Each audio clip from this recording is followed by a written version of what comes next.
Hello gentlemen, you look familiar. What can I get you all to drink? Can I get the animation tool please?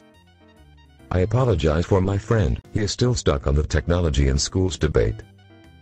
It just was not like that in my days, and I came out okay, didn't I? Well, let me tell you why it is important, sir. Are you sure I do not know you? No. I just get that a lot. Whatever you say. So animation tools can be great tools for problem solving. As students are problem solving, they personalize themselves with the subject being studied. He's right. I told you too that students are able to problem solve by working with other students to evaluate, share feedback, and plan. Students become critical producers instead of consumers.